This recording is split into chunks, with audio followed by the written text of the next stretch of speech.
Puedes imaginar a una viuda humillada, con 2 hijos en brazos, siendo expulsada bajo la tormenta por la misma familia que debería protegerla. Sin comida, sin refugio, sin un solo lugar en el mundo al que volver. Mientras el viento golpeaba su rostro y la lluvia le arrebataba el aliento, todos pensaron que esa noche sería su final. Pero lo que nadie imaginaba es que esa mujer, rota y descalza, tomaría una decisión tan arriesgada que cambiaría su destino para siempre. Nada en aquel exilio tenía sentido.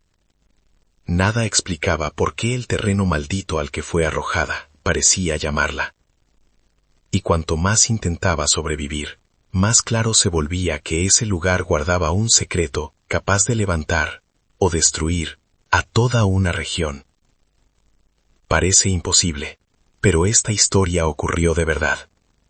Y lo que aquella viuda encontró en su peor noche, no solo la salvó, la convirtió en leyenda. Antes de continuar, suscríbete al canal y deja tu like. Y cuéntame en los comentarios desde qué ciudad estás viendo esta historia. Me encanta saber hasta dónde llegan estos relatos de justicia divina. Prepárate.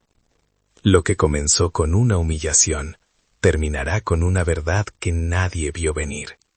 La lluvia caía con fuerza aquella tarde de mayo de 1847 en São Miguel do Cerrado, una pequeña villa perdida entre las montañas de Minas Gerais, transformando las calles de tierra roja en ríos de lodo espeso que amenazaban con tragarse los pasos de cualquiera que se atreviera a cruzarlos. Magdalena, con el vestido negro de luto pegado al cuerpo por la humedad y el frío calándole hasta los huesos, observaba el temporal desde la pequeña ventana de la cocina de su cuñada, sintiendo que aquella tormenta externa no era más que un pálido reflejo del huracán que devastaba su interior desde hacía 3 meses.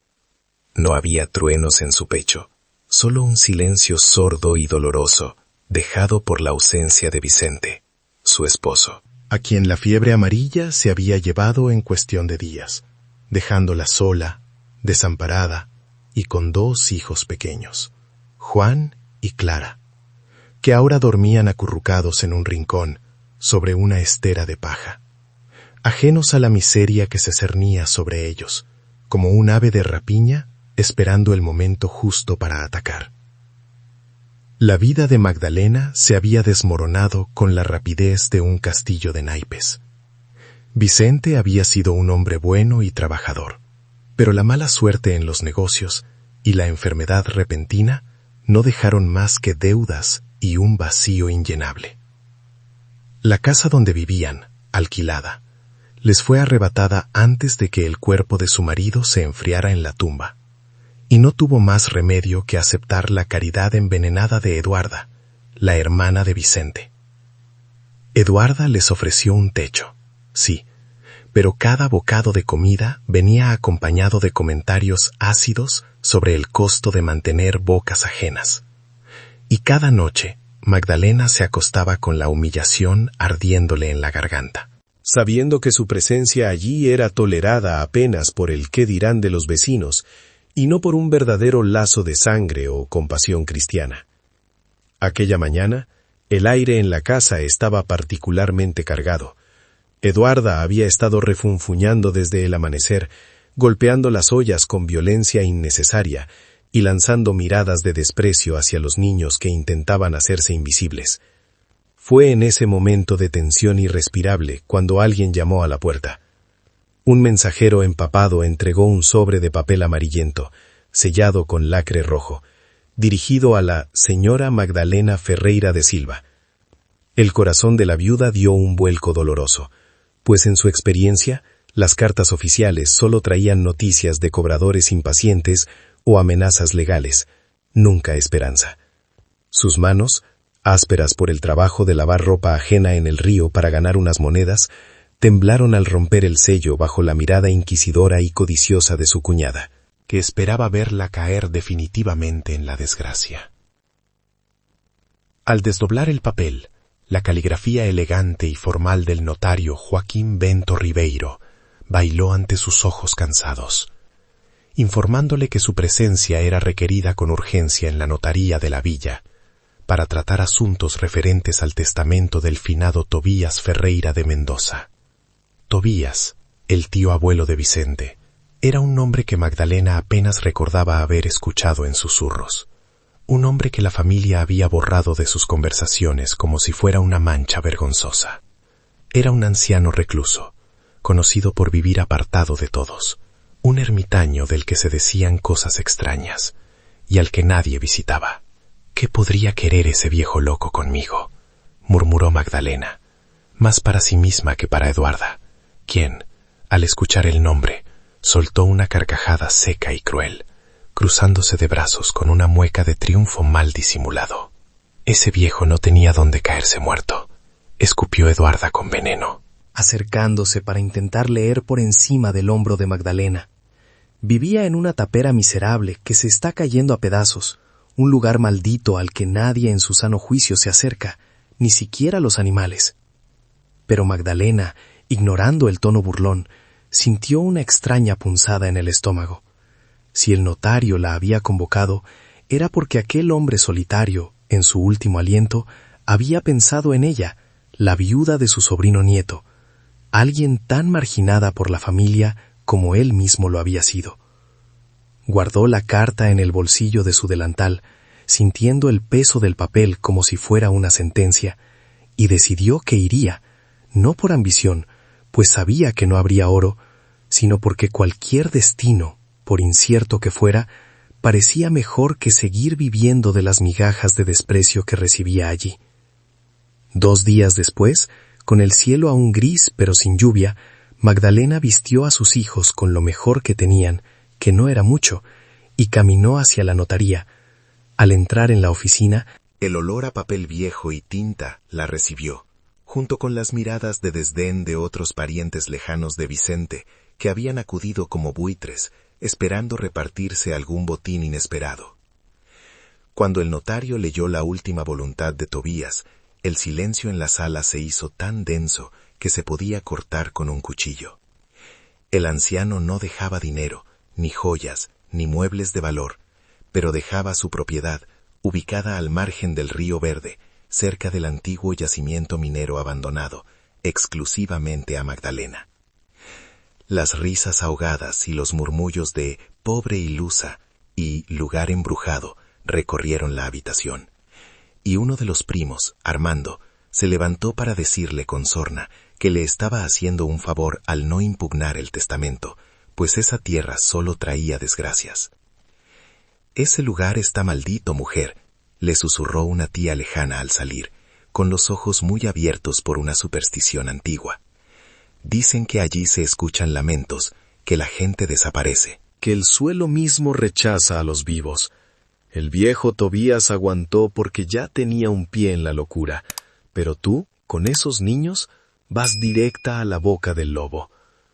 Magdalena sintió el miedo reptar por su espalda, un frío que no tenía nada que ver con el clima, pero al mirar a Juan y Clara, vio en sus ojos el hambre y la necesidad de un hogar propio, un lugar donde nadie los mirara con asco.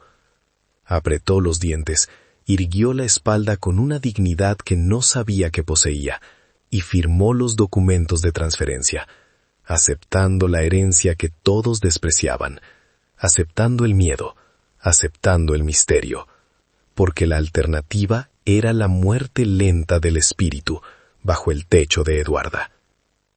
El viaje hacia la tapera fue una procesión silenciosa y agotadora. Salieron de la villa por el camino viejo, cruzaron el puente de madera podrida sobre el río y se adentraron en la vegetación que se volvía cada vez más salvaje y espesa, como si la naturaleza intentara ocultar el camino para proteger un secreto. A medida que se alejaban de la civilización, los sonidos habituales del campo cambiaron, los pájaros callaron, y el viento comenzó a silbar entre las ramas de los árboles antiguos, con un tono casi humano, lúgubre y constante. Juan caminaba al frente, tratando de hacerse el valiente, con un palo en la mano, golpeando la maleza. mientras Clara se aferraba a la falda de su madre, mirando con ojos desorbitados las sombras alargadas que la tarde proyectaba sobre el sendero de tierra roja, un sendero que parecía no haber sido pisado en años. Finalmente, la vegetación se abrió y reveló la herencia, un barraco de madera oscura, remendado con tablas de diferentes tamaños y colores, con un techo de paja lleno de agujeros que parecían heridas abiertas al cielo. Las ventanas no tenían vidrios, eran cuencas vacías y negras que observaban a los recién llegados con una indiferencia aterradora. La puerta principal colgaba de una sola bisagra oxidada, balanceándose levemente con el viento y produciendo un chirrido que helaba la sangre. Alrededor, la desolación era absoluta. Había restos de otras construcciones, cimientos de piedra devorados por el musgo, vigas calcinadas y herramientas agrícolas oxidadas, medio enterradas en el barro. Testigos mudos de que alguna vez hubo vida allí. Una vida que había huido o había sido extinguida violentamente, dejando solo el cascarón vacío y una atmósfera pesada que oprimía el pecho. Magdalena tragó saliva, sintiendo el sabor metálico del miedo en la boca, pero no se detuvo. Tomó a Clara en brazos, llamó a Juan y cruzó el umbral de la puerta, entrando en la penumbra de su nuevo hogar. El aire dentro estaba viciado, olía a encierro, a polvo de décadas y algo más, un olor dulzón y rancio que no supo identificar. Sus pasos resonaron en el suelo de tierra batida, y mientras sus ojos se acostumbraban a la oscuridad, notó que todo estaba tal cual lo había dejado el tío Tobías. Un plato con restos de comida petrificada sobre la mesa, una silla volcada, ropa colgada en ganchos como si el dueño acabara de salir. Pero lo que más la inquietó no fue el abandono, sino la sensación física, casi eléctrica, de que no estaban solos, de que las paredes de madera podrida respiraban, y de que, bajo sus pies, en el silencio profundo de la tierra, algo o alguien aguardaba su llegada. El interior de la tapera era un mausoleo de polvo suspendido en el tiempo, donde cada objeto parecía narrar una historia interrumpida abruptamente por una mano invisible. Magdalena recorrió la estancia principal con pasos vacilantes, notando los detalles que gritaban una ausencia repentina. Un par de botas embarradas junto a la puerta, secas y agrietadas por los años, como si Tobías acabara de quitárselas. Una pipa de arcilla sobre la mesa, con el tabaco convertido en ceniza grisácea, y una cazuela sobre el fogón frío, con restos irreconocibles de lo que alguna vez fue una cena. No había señales de lucha ni manchas de sangre, solo ese silencio sepulcral que se pegaba a la piel como una tela de araña, sugiriendo que el anciano simplemente se había evaporado en el aire, o peor, que algo lo había arrastrado hacia la oscuridad sin darle tiempo a gritar. Juan, con la curiosidad imprudente de la niñez, tocó la tipa, y ésta se deshizo en polvo bajo sus dedos, provocando un estruendo sordo en la quietud de la sala, que hizo saltar a Clara, quien se escondió detrás de las faldas de su madre, sollozando bajito. No había tiempo para el miedo, o al menos eso se repetía Magdalena mientras sacudía una vieja estera y barría el suelo con una rama que encontró afuera. La noche se acercaba rápida y traicionera, y necesitaban un lugar mínimamente seguro para dormir. Improvisaron camas en el rincón menos húmedo de la sala, usando los colchones de paja que, milagrosamente, no habían sido devorados por completo por los ratones. Encendió una pequeña fogata en el viejo fogón, no tanto para cocinar, pues solo tenían unos pedazos de pan duro y queso que había guardado del viaje, sino para espantar las sombras que comenzaban a alargarse por las paredes, cobrando formas grotescas a la luz vacilante de las llamas. El humo, al principio, se negó a subir por la chimenea obstruida, llenando la habitación de una neblina acre que les hizo toser, pero que al menos disimulaba el olor a moho y abandono que impregnaba cada viga de la casa.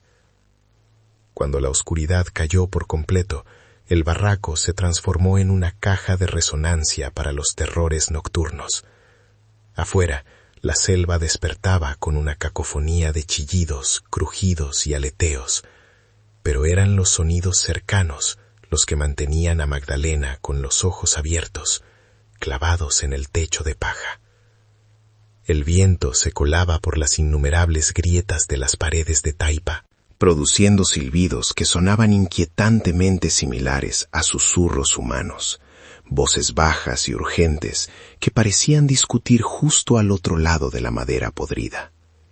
Clara y Juan, agotados por la caminata y la tensión, habían caído en un sueño profundo y agitado, pero Magdalena permanecía sentada, con la espalda apoyada contra la pared fría, sosteniendo un viejo cuchillo de cocina que había traído consigo, su única defensa contra lo desconocido.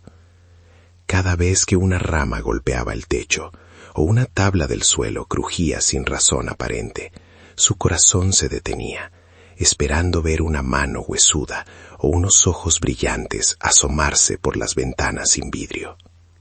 Fue pasada la medianoche cuando lo escuchó por primera vez. Un sonido que no pertenecía al viento ni a los animales del monte. Era un ruido rítmico, sordo, que no venía de afuera, sino de abajo, directamente desde las entrañas de la tierra bajo sus pies. Toc, toc, toc, como si alguien golpeara suavemente la madera desde el subsuelo, pidiendo entrar o quizás advirtiendo que ya estaba allí. Magdalena contuvo la respiración, paralizada, rogando que fuera su imaginación exaltada por las historias de maldiciones, pero el sonido se repitió, un poco más fuerte, más insistente.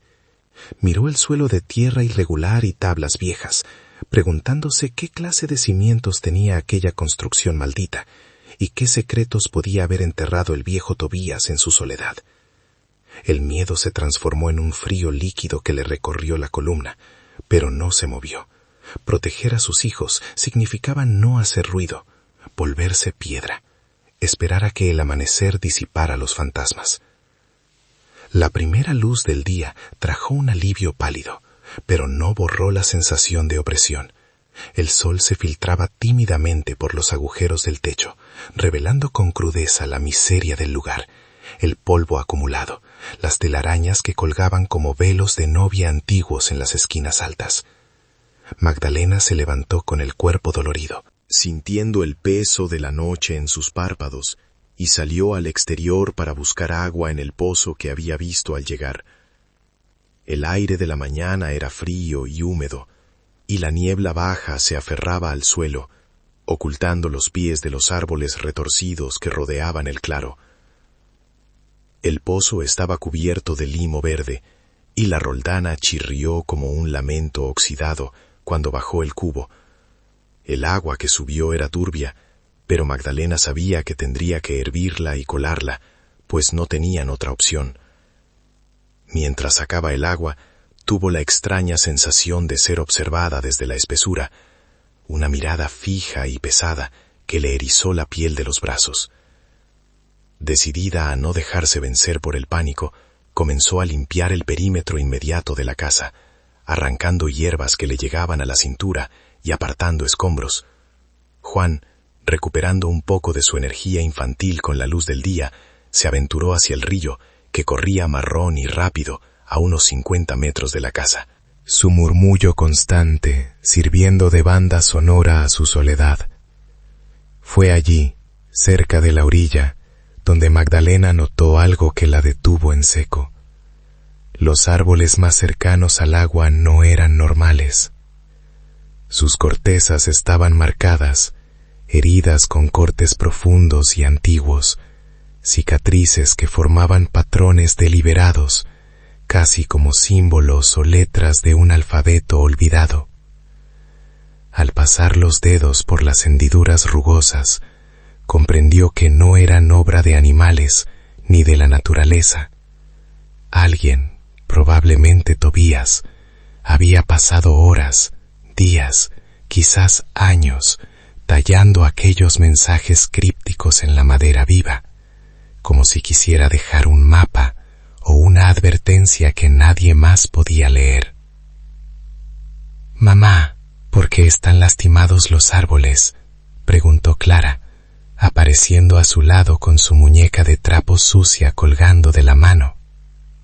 Magdalena apartó la mano de la corteza como si quemara y forzó una sonrisa temblorosa.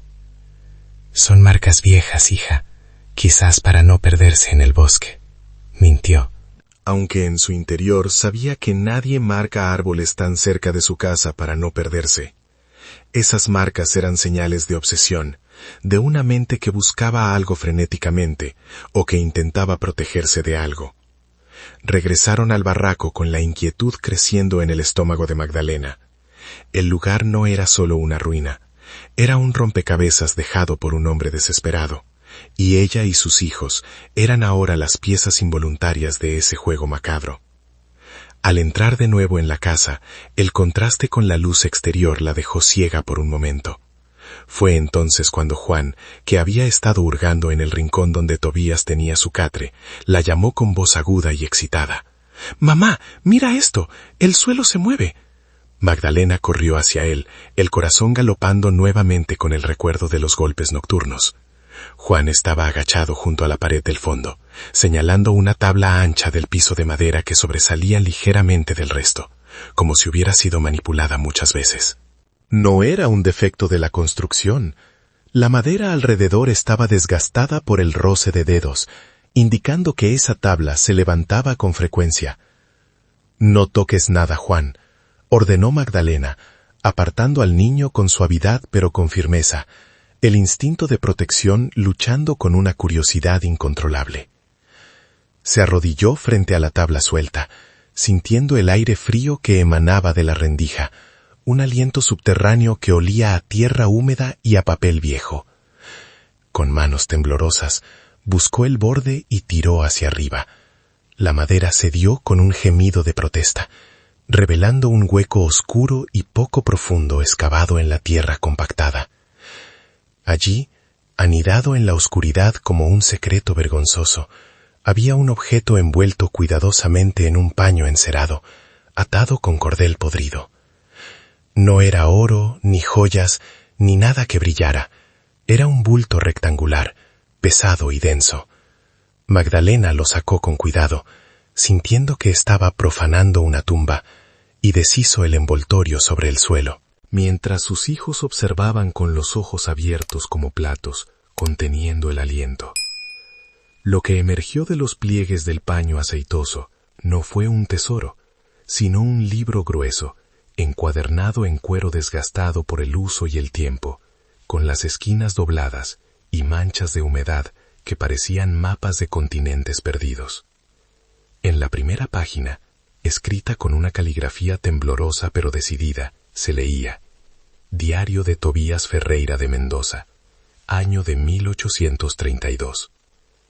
Magdalena pasó los dedos por la tinta descolorida, sintiendo una conexión eléctrica con el anciano muerto. Aquello no era solo un cuaderno, era la voz de Tobías que había sobrevivido a la muerte, la llave para entender por qué aquel hombre había vivido y muerto en ese infierno verde.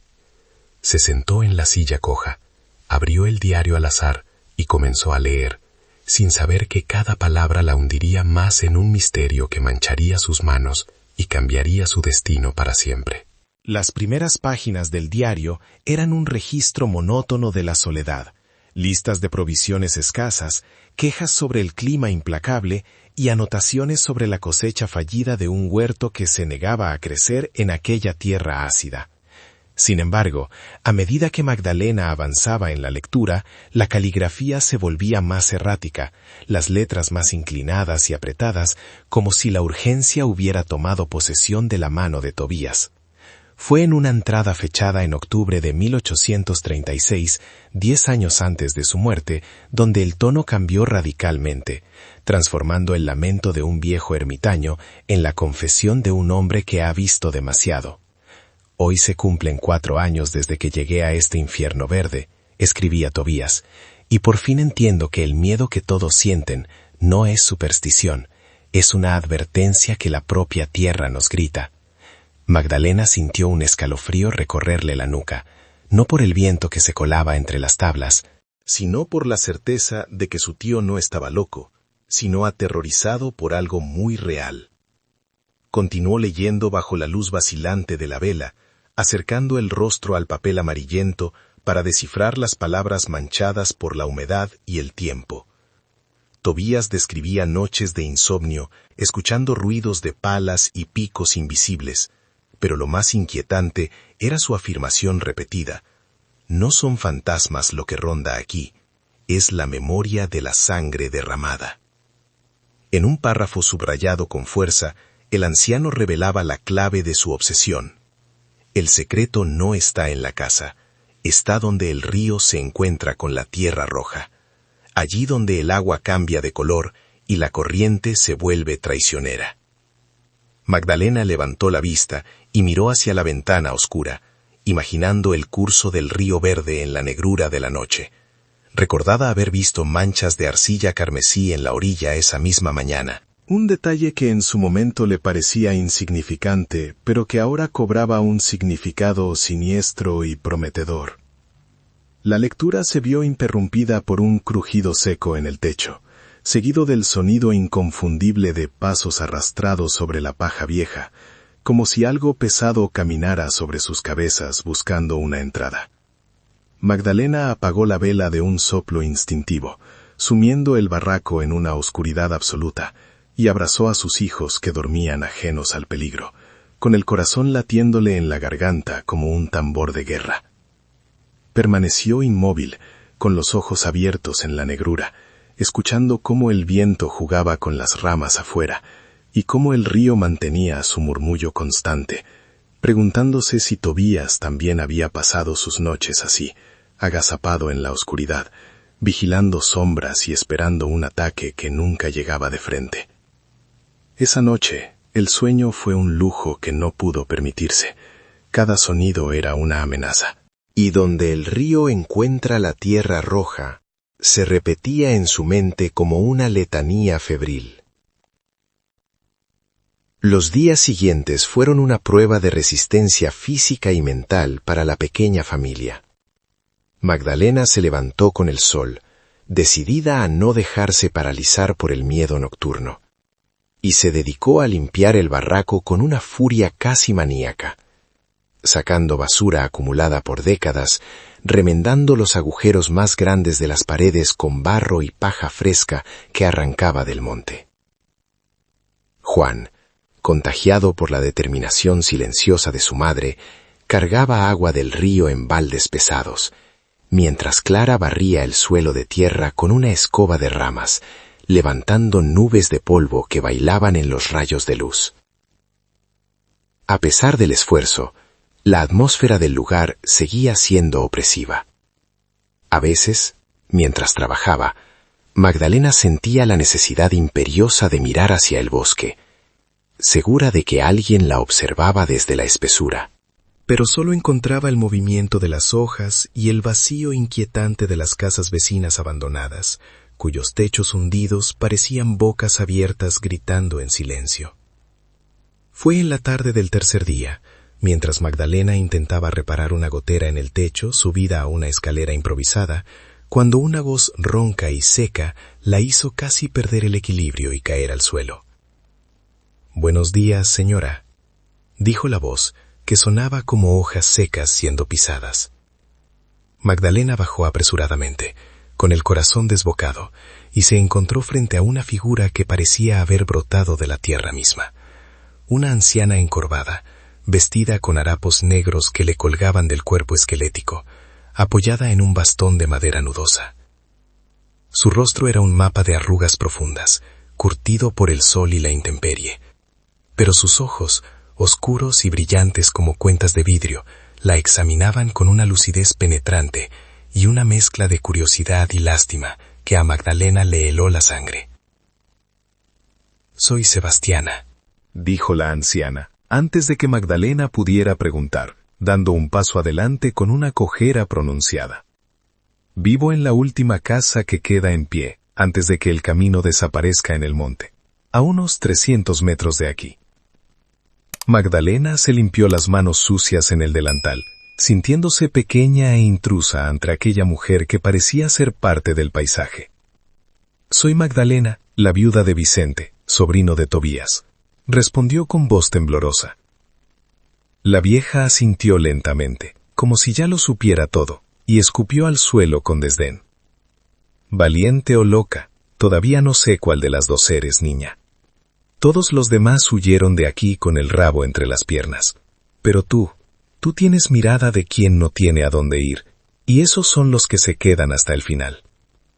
Magdalena invitó a la anciana a sentarse en un tronco cortado en el patio, necesitada desesperadamente de una voz humana que no fuera la de sus hijos. Sebastiana aceptó, acomodando su bastón entre las piernas. Y comenzó a hablar con la naturalidad de quien lleva años guardando silencio.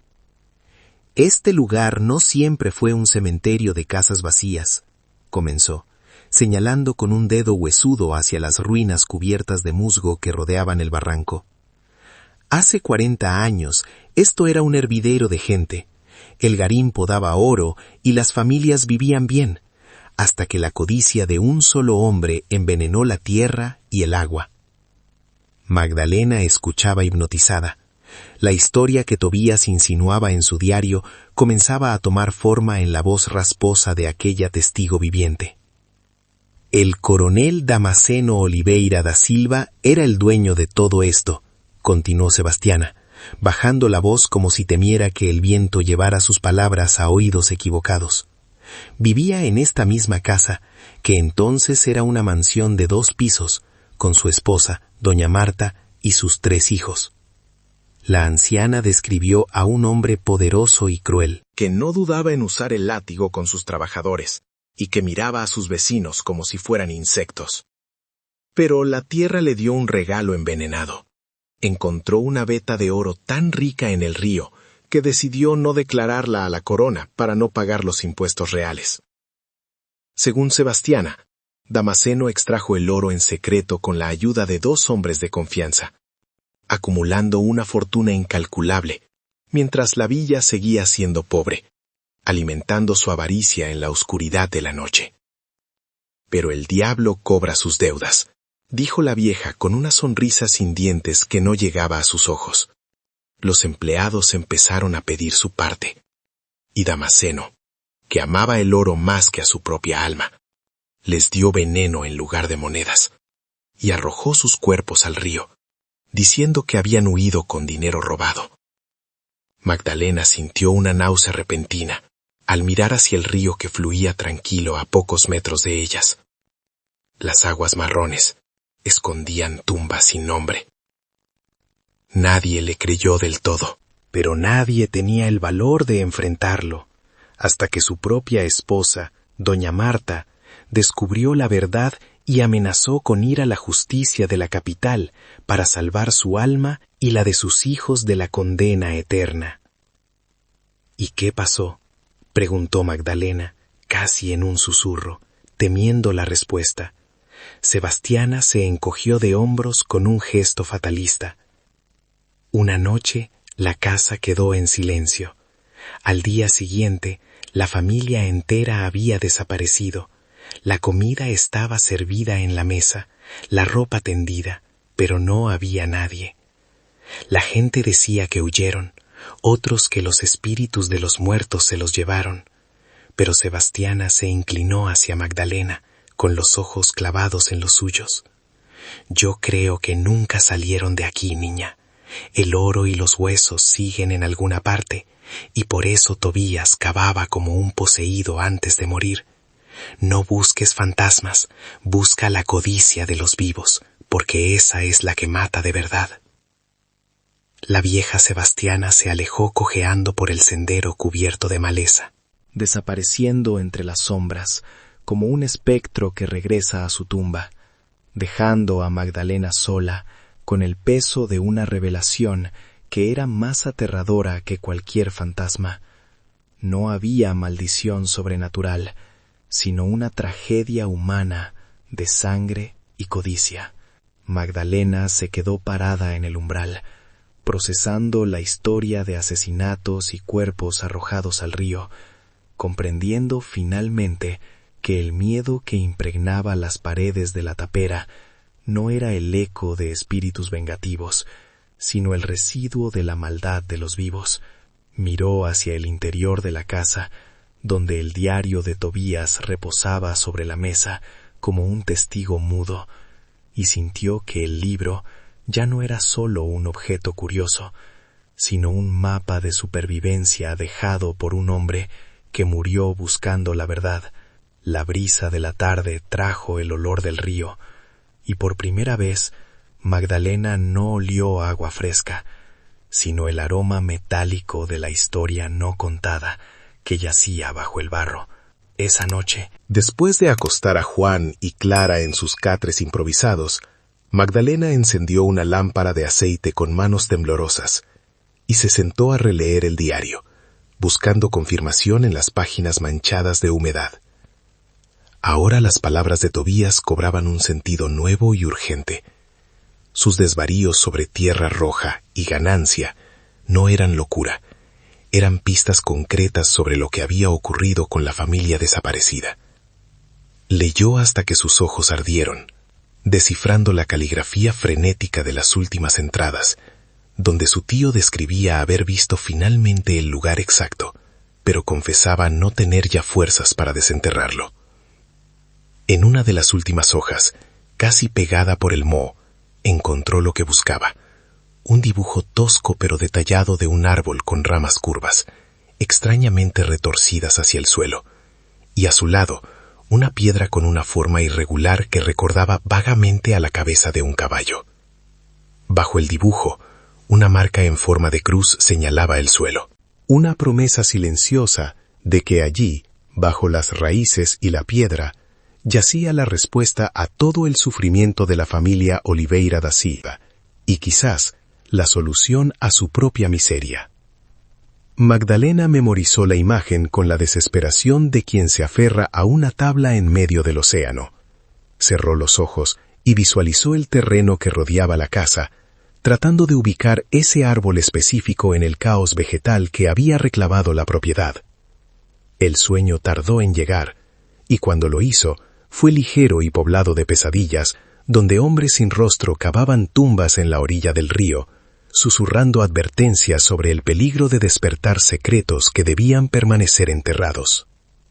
Pero al despertar, con la primera luz grisácea del alba, el miedo se había transformado en una determinación fría y dura como el acero. Buscaría ese árbol, cavaría hasta sangrar si fuera necesario, porque la alternativa era rendirse al hambre. Sin embargo, el destino tenía otros planes para esa mañana. Mientras Magdalena preparaba un café aguado en el fogón, el sonido inconfundible de cascos de caballos rompió la paz frágil del amanecer, haciendo que los pájaros levantaran el vuelo en una explosión de aleteos asustados.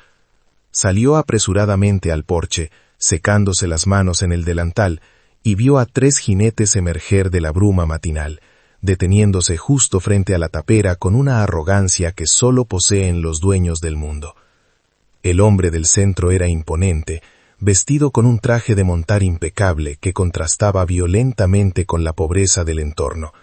Llevaba un sombrero de ala ancha, un bigote grueso y cuidado, y una cadena de oro cruzaba su chaleco, brillando como un ojo codicioso bajo el sol naciente. Bajó del caballo con movimientos lentos y calculados, y sus ojos recorrieron a Magdalena de arriba a abajo con una mezcla de desprecio y evaluación, como si ella fuera una res más en una feria de ganado.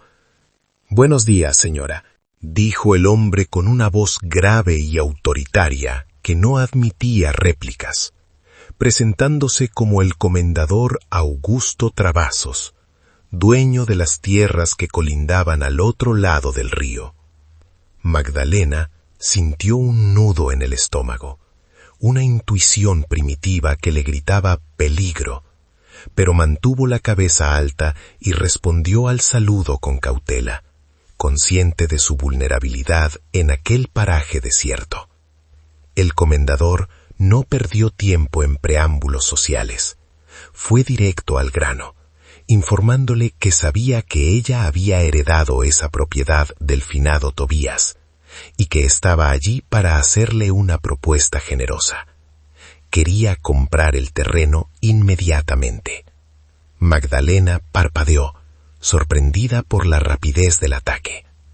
¿Comprar? Pero si acabo de llegar, ni siquiera me he instalado, respondió, tratando de ganar tiempo mientras su mente trabajaba a toda velocidad. El comendador sonrió, pero era una sonrisa fría, sin calidez, la sonrisa de un tiburón que ha olido sangre en el agua. Exactamente por eso, señora. Porque aún no ha creado vínculos con este lugar miserable. Será más fácil vender y marcharse. Le ofreció 50,000 reales, una suma que, según él, era suficiente para que ella alquilara una casa decente en la villa y viviera tranquila por un tiempo, lejos de la suciedad y las leyendas de ese agujero. Pero la mención del dinero encendió una chispa de sospecha en Magdalena. 50,000 era una miseria para una propiedad con acceso al río, pero era mucho dinero para ofrecer por una tapera maldita que nadie quería. ¿Por qué un hombre rico querría este pedazo de tierra abandonada si no vale nada?, pensó. Y la respuesta le llegó con la claridad de un relámpago. Él sabía. De alguna manera, él sabía que había algo más allí. Esa propiedad vale mucho más que eso, señor, dijo Magdalena, con una audacia que sorprendió incluso a ella misma, viendo cómo la sonrisa del comendador se desvanecía instantáneamente para dar paso a una mueca de irritación. Él intentó intimidarla. ¿Conocía los valores de la tierra en la región? A lo que ella respondió que sabía lo suficiente para entender que un hombre importante no cabalga hasta un lugar olvidado para ofrecer caridad a una viuda desconocida. Los ojos de Travasos se estrecharon, convirtiéndose en 2 líneas duras. Cambió de táctica, abandonando la falsa amabilidad para adoptar un tono de advertencia velada. Está cometiendo un error, señora. Este lugar no es seguro. Han pasado cosas terribles aquí. La gente lo evita. Nadie querrá comprarlo en el futuro. Le estoy haciendo un favor al quitárselo de encima. ¿Un favor o quiere engañarme? Las palabras salieron de la boca de Magdalena antes de que pudiera frenarlas, impulsadas por la indignación de años de ser tratada como inferior. El silencio que siguió fue tenso y pesado. Los 2 capataces que acompañaban al comendador intercambiaron miradas nerviosas y llevaron las manos a los cinturones, esperando una orden. El propio Travasos se puso rojo de ira contenida, la vena de su cuello latiendo visiblemente, pero se controló con un esfuerzo visible, sabiendo que la violencia a plena luz del día podría complicar sus planes. «Usted no sabe con quién está hablando», siseó, inclinándose hacia ella desde su altura, cada palabra cargada de una amenaza implícita que prometía consecuencias devastadoras. «En esta región yo soy quien manda, y cuando quiero algo lo consigo siempre. Piénselo bien, porque la próxima vez que venga no seré tan gentil». Montó en su caballo con un movimiento brusco, tirando de las riendas con violencia, y dio media vuelta, seguido por sus hombres, levantando una nube de polvo que envolvió a Magdalena en una asfixiante advertencia de lo que estaba por venir. Ella se quedó allí parada, con el corazón golpeándole las costillas como un pájaro enjaulado, viendo cómo los jinetes desaparecían por el camino. Sabiendo que acababa de declarar una guerra contra el hombre más poderoso de la comarca. Juan asomó la cabeza por la puerta, con los ojos llenos de miedo, preguntando quién era aquel hombre. Nadie importante, mintió ella para protegerlo, enviándolo de vuelta adentro. Pero la realidad le pesaba en los hombros. Era un problema enorme, y ahora el tiempo corría en su contra. El comendador volvería, y no traería dinero, traería fuego. Esa misma tarde, aprovechando que el calor sofocante había adormecido a los niños en una siesta pesada, Magdalena tomó una vieja azada oxidada que había encontrado en el cobertizo y salió a explorar el terreno con la urgencia de una condenada. Tenía el dibujo de Tobías grabado a fuego en su memoria. El árbol torcido, la piedra con cara de caballo. Caminó por la orilla del río, ignorando el sudor que le corría por la espalda, y las ampollas que empezaban a formarse en sus manos desacostumbradas a la herramienta pesada. Sus ojos escaneaban cada tronco, cada roca, buscando desesperadamente la señal en medio de la maleza, que parecía querer ocultarlo todo. La mayoría de los árboles eran comunes, rectos, anónimos, pero ella no se detuvo, impulsada por la certeza de que su única salvación estaba enterrada bajo ese suelo rojo. Finalmente, en el rincón más alejado de la propiedad, casi donde la selva virgen comenzaba a subir por el cerro, lo vio. Un árbol antiguo, con ramas que se curvaban hacia abajo como garras doloridas, y a sus pies, cubierta de musgo y olvido, la piedra que lo cambiaría todo. La piedra con forma de cabeza de caballo parecía mirarla con una mueca burlona bajo el sol inclemente del mediodía, pero Magdalena no se detuvo a cuestionar su cordura. Con la azada en las manos, comenzó a golpear la tierra compactada alrededor de las raíces del árbol retorcido, ignorando el dolor agudo que le subía por los brazos con cada impacto. El suelo estaba duro, seco por años de abandono, y cada palada levantaba una nube de polvo rojo que se le pegaba al sudor del rostro, cegándola momentáneamente y llenándole la boca de un sabor ferroso y antiguo. No había elegancia en su trabajo, solo la desesperación bruta de una madre que sabe que el tiempo se acaba. Cavaba con la furia de quien entierra un pasado o busca un futuro, jadeando, murmurando oraciones entrecortadas, mientras las ampollas en sus manos se reventaban y manchaban de sangre el mango de madera vieja, mezclando su propia esencia con la de aquella tierra maldita. Pasaron 30 minutos, o quizás una eternidad, antes de que el sonido sordo de la azada contra la tierra cambiara abruptamente a un golpe seco y hueco, el sonido inconfundible del metal chocando contra madera. Magdalena se detuvo en seco, con el corazón golpeándole las costillas como si quisiera escapar del pecho, y se arrodilló en el agujero, dejando de lado la herramienta para acabar con sus propias manos, arañando el suelo como un animal acorralado. Poco a poco, bajo capas de tierra rojiza y raíces finas que habían intentado estrangular el secreto, emergió la tapa de un objeto rectangular. No era un ataúd, como temió por un segundo, sino un baúl de madera oscura, reforzado con bandas de hierro que, aunque corroídas por el óxido, habían mantenido la estructura cerrada y protegida contra la voracidad del tiempo y los elementos.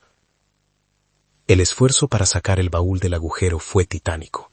Pesaba como si estuviera lleno de plomo o de pecados, y Magdalena tuvo que usar todo el peso de su cuerpo y una palanca improvisada con una rama gruesa para arrastrarlo hasta la superficie. Allí, bajo la luz cruda del día, el objeto parecía un artefacto de otro mundo, cubierto de lodo y misterio. El candado que aseguraba la tapa estaba tan oxidado que se deshizo con un golpe certero de la azada, cayendo al suelo como un diente podrido.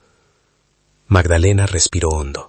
Se santiguó con una mano temblorosa y levantó la pesada tapa de madera, esperando el brillo cegador del oro maldito del que hablaba la leyenda, preparándose para la riqueza o para la decepción absoluta. Pero no hubo brillo dorado, ni joyas, ni monedas antiguas. El interior del baúl estaba forrado con tela de terciopelo, que alguna vez fue roja y ahora era de un marrón triste, y contenía bultos envueltos cuidadosamente en paños encerados para protegerlos de la humedad. Magdalena sintió una punzada de desilusión amarga, pensando que todo había sido en vano, pero su instinto le dijo que mirara más de cerca. Tomó el primer paquete, deshizo los nudos del cordel podrido y desplegó el contenido. Eran papeles, documentos oficiales con sellos de cera y firmas elaboradas, escrituras de tierras datadas en 1830, a nombre de Coronel Damasceno Oliveira da Silva. Al leer las descripciones, sus ojos se abrieron con incredulidad. Aquellos papeles no describían solo la tapera miserable donde ella vivía, sino una extensión de tierra inmensa, 250 alqueires, que abarcaban desde el río hasta las montañas del sur. Continuó revisando el contenido con manos frenéticas, encontrando mapas dibujados a mano con una precisión militar, certificados de propiedad registrados ante la corona y cartas comerciales. En el fondo del baúl, protegido por una caja de madera más pequeña, halló un sobre grueso, sellado con lacre rojo intacto. Lo abrió con cuidado quirúrgico, sacando una carta escrita con una caligrafía femenina, elegante y nerviosa a la vez. A quien encuentre estos documentos. Mi nombre es Marta Oliveira da Silva. Escribo esto en la noche del 23 de agosto de 1832. La voz de la mujer muerta parecía susurrarle desde el papel, confesando la verdad que Sebastiana solo había intuido. Su marido no era un loco, sino un asesino que había matado a 2 hombres por codicia, y ella, incapaz de vivir con la culpa, pero aterrorizada por la seguridad de sus hijos, había planeado la huida. La carta revelaba el plan maestro de la desaparición. Damasceno había esparcido el rumor de una mina de oro fantasma para justificar su huida repentina hacia Río de Janeiro, creando una cortina de humo perfecta que convirtió su crimen en una leyenda de maldición. Enterramos aquí las escrituras verdaderas porque tememos que sean robadas en el camino, o que nos vinculen con las tierras si nos atrapan. Si algo nos sucede, que Dios permita que estas tierras sean para alguien de corazón puro. Magdalena leyó la carta 3 veces, sintiendo cómo las lágrimas de rabia y alivio se mezclaban en su rostro. No había fantasmas vengativos, solo la historia de una mujer atrapada por la violencia de un hombre. Una historia que extrañamente resonaba con la suya propia, uniendo a 2 mujeres a través del tiempo, por el hilo invisible del sufrimiento y la supervivencia. De repente, todo encajó en su mente con la fuerza de una bofetada. Los 250 alqueires descritos en las escrituras no eran solo bosque virgen.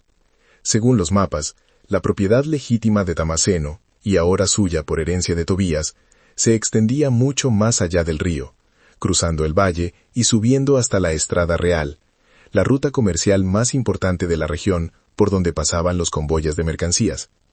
Y lo más impactante, esas tierras incluían gran parte de los pastizales y plantaciones que hoy ocupaba ilegalmente el comendador Augusto Travassos. Él no quería comprar la tapera por caridad ni para evitarle desgracias. Él quería comprarla para enterrar las pruebas de que él era un usurpador, un ladrón que había construido su imperio sobre tierras robadas a un muerto. La oferta de 50.000 reales, que antes parecía una fortuna sospechosa, ahora se revelaba como lo que era, un insulto. Una migaja para silenciar a la dueña legítima de una fortuna incalculable.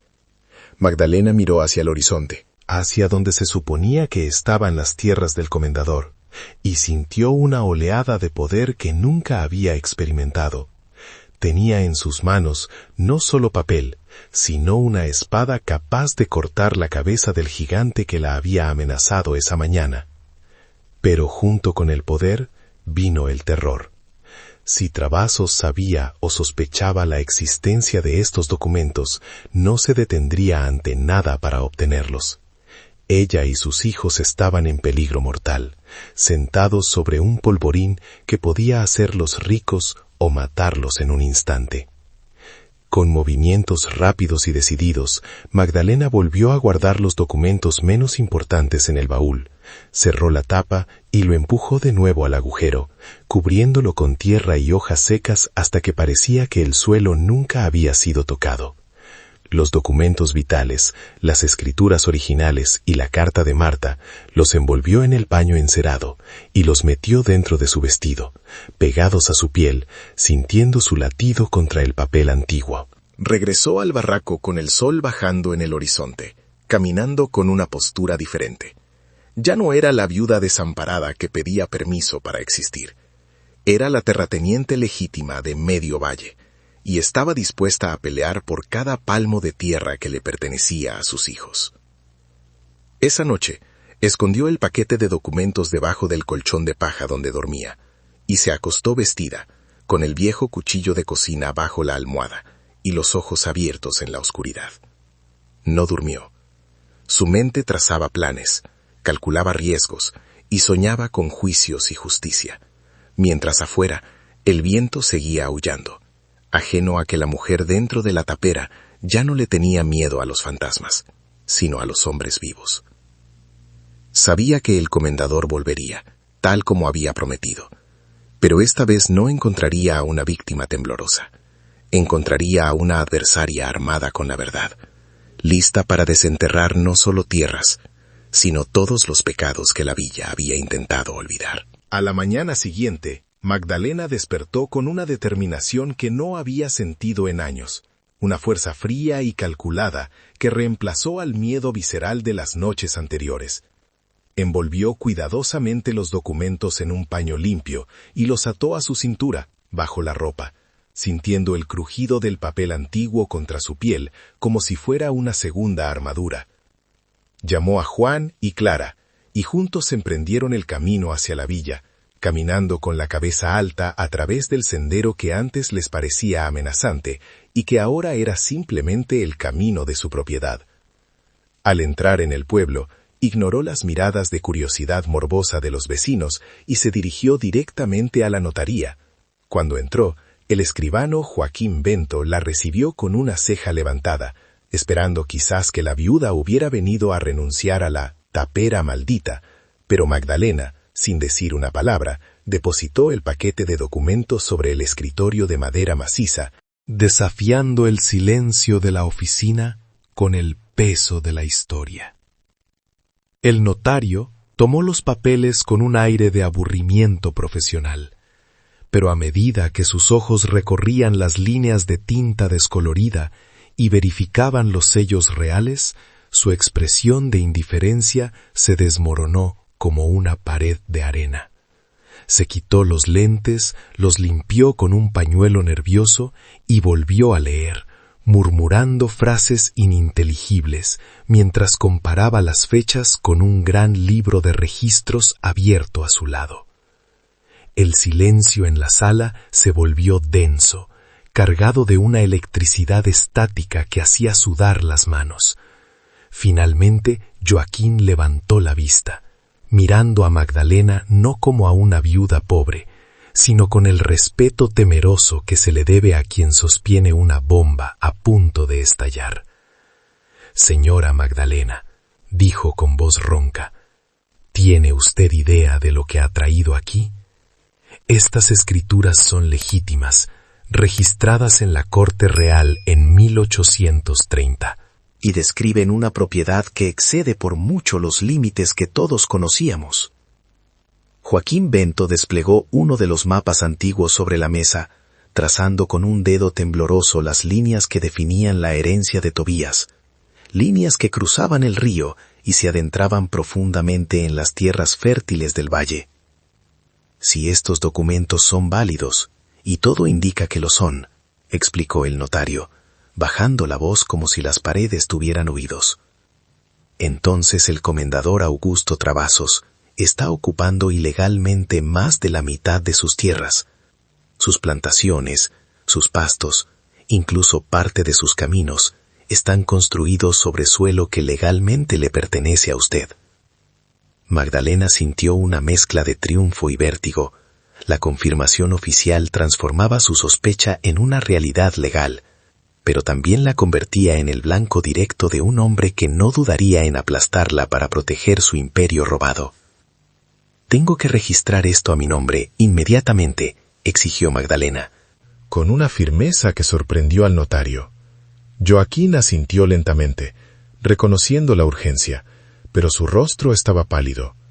Le advirtió que el proceso tomaría unos días, y que, en el momento en que se hiciera oficial, la notificación llegaría inevitablemente a oídos del comendador.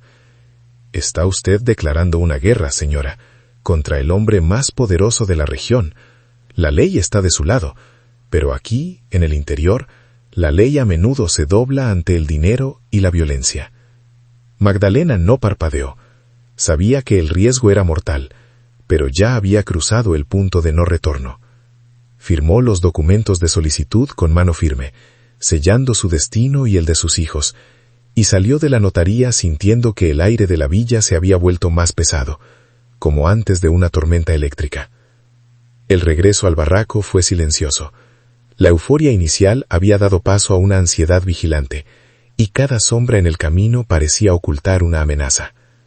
Al llegar, encontró a la vieja Sebastiana sentada en un tronco en el patio, esperándola como un oráculo de desgracias, con su bastón clavado en la tierra seca. «Lo encontraste, ¿verdad?», preguntó la anciana sin preámbulos, sus ojos oscuros brillando con una inteligencia antigua. Magdalena asintió, y le contó lo sucedido en la notaría. Sebastiana suspiró profundamente, sacudiendo la cabeza con resignación. «Entonces la guerra ha comenzado, niña. Los muertos ya hicieron su parte revelando la verdad. Ahora les toca a los vivos derramar sangre por ella».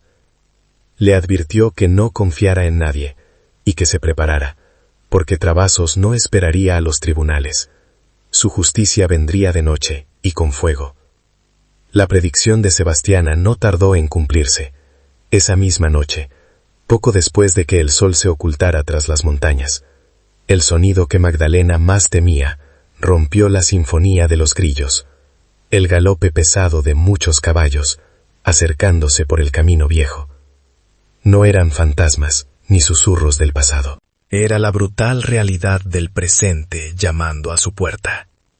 Magdalena corrió a la ventana y vio a través de las rendijas el resplandor anaranjado y oscilante de las antorchas que cortaban la oscuridad, iluminando los rostros duros de una docena de hombres armados. Al frente de todos, montado en un caballo negro que resoplaba vapor en el aire frío, estaba el comendador Travasos, con el rostro distorsionado por una furia que lo hacía parecer un demonio bíblico. «Juan, toma a tu hermana y salgan por la puerta trasera», ordenó Magdalena en un susurro urgente, empujando a los niños hacia la oscuridad del huerto. «Corran a casa de Sebastiana y no miren atrás». Esperó a que los niños fueran tragados por la noche antes de tomar el viejo farol de aceite y salir al porche, enfrentando a la caballería con nada más que su dignidad y el documento de registro apretado en su mano. El comendador desmontó con pesadez, caminando hacia ella con la arrogancia de quien se sabe impune. Mientras sus hombres rodeaban la casa, las antorchas crepitando y lanzando chispas al techo de paja seca. «Se lo advertí, señora», gruñó Travasos, su voz goteando veneno. «Le dije que este lugar era peligroso, que ocurrían accidentes, pero usted prefirió jugar a la terrateniente con papeles viejos que no valen nada frente a mi voluntad». Magdalena sostuvo su mirada, a pesar de que sus piernas temblaban bajo la falda larga.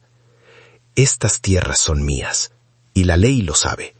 Si me hace algo, todo el mundo sabrá que fue usted», respondió, intentando que su voz no se quebrara ante la amenaza inminente. Travasos soltó una carcajada seca que heló la sangre de Magdalena. «¿La ley?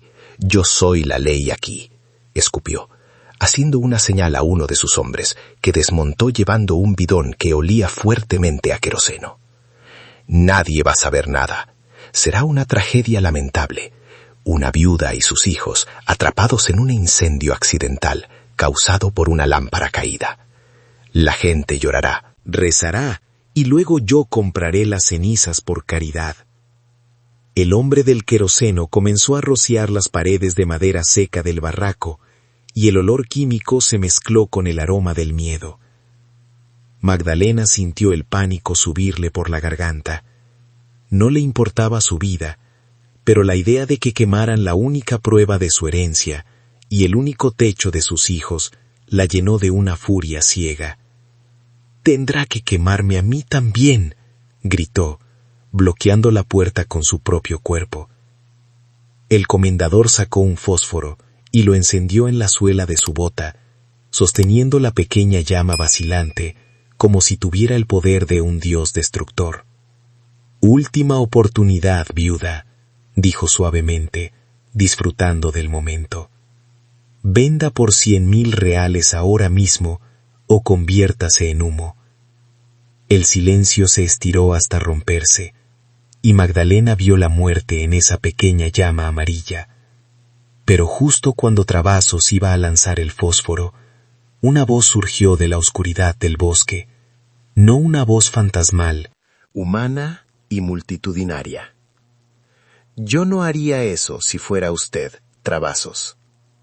De entre los árboles y la maleza comenzaron a emerger figuras. Primero 1, luego 5, luego 10. Eran los habitantes de la villa, hombres y mujeres pobres, armados con azadas, machetes y palos, formando un muro humano alrededor de la casa. Al frente de la multitud estaba Sebastiana, apoyada en su bastón, pero erguida como una generala en batalla, y junto a ella el herrero del pueblo y otros trabajadores que habían sufrido bajo el yugo del comendador. «Usted cree que somos ciegos, pero vemos todo», gritó la anciana, desafiando a los jinetes armados. Los hombres de Travasos vacilaron, mirando nerviosamente a la multitud que los superaba en número. Sabían que podían disparar, pero no podrían matar a todos sin provocar una revuelta que llegaría hasta la capital. El comendador, con el fósforo quemándole los dedos, miró con odio a Magdalena y luego a la turba enfurecida. Sopló la llama, apagándola, y con un gesto brusco ordenó la retirada. «Esto no ha terminado», prometió entre dientes, antes de montar y galopar hacia la oscuridad, dejando a Magdalena temblando en el porche, salvada no por milagros, sino por la solidaridad de los olvidados. Cuando el eco de los cascos de los caballos se desvaneció en la oscuridad, dejando tras de sí un silencio cargado de adrenalina y olor a queroseno, Magdalena sintió que las piernas le fallaban, obligándola a apoyarse en el marco de la puerta para no derrumbarse. Los vecinos no se marcharon de inmediato, permanecieron allí, una guardia de honor formada por los desposeídos, con las antorchas improvisadas iluminando rostros marcados por años de trabajo duro y humillaciones silenciosas. Sebastiana se acercó cojeando, y con una palmada firme en el hombro de la viuda, le recordó que aquella victoria era apenas una tregua temporal en una guerra larga y sucia. Esa noche, Magdalena comprendió algo fundamental que cambiaría su estrategia. La batalla por la tierra no se ganaría solo con documentos legales guardados bajo el colchón, sino con la fuerza colectiva de una comunidad que por primera vez veía una grieta en la armadura del tirano que los oprimía. Los días siguientes se convirtieron en un torbellino de actividad clandestina. Bajo la dirección astuta de Sebastiana, que conocía cada secreto y cada rencor enterrado en la villa, Magdalena comenzó a recolectar testimonios de las injusticias cometidas por el comendador. Recorrieron casas humildes y talleres, hablando con trabajadores que nunca recibieron su paga, con pequeños propietarios a los que Travasos había robado hectáreas, moviendo cercas en la noche, y con familias amenazadas por sus capataces. Cada historia era un ladrillo más en el muro de evidencia que estaban construyendo, un dossier de dolor y abuso que Sebastiana, con su memoria prodigiosa, ayudaba a organizar. Sabiendo literalmente dónde estaban enterrados los cuerpos, tanto los reales como los figurados, de los crímenes del coronel. Pero el comendador no se quedó de brazos cruzados mientras su imperio era cuestionado. Su respuesta fue insidiosa y brutal, atacando no con fuego, sino con miedo y oro. Intensificó la presión sobre la villa, ofreciendo dinero a los testigos para que cambiaran sus versiones o cerraran la boca, y enviando a sus hombres a visitar al juez local y al comisario para recordarles a quién debían su lealtad. Al mismo tiempo, lanzó una campaña de difamación contra Magdalena, esparciendo rumores venenosos que la pintaban como una aventurera sin escrúpulos, una bruja que había embrujado al pobre Tobías para quedarse con la herencia, dividiendo a la opinión pública entre quienes la apoyaban y quienes, por terror, preferían creer las mentiras del poderoso. Magdalena intentó buscar ayuda legal en la villa, visitando las pocas oficinas de abogados que había, pero se encontró con puertas cerradas y excusas evasivas. Nadie quería enfrentarse a Augusto Travassos.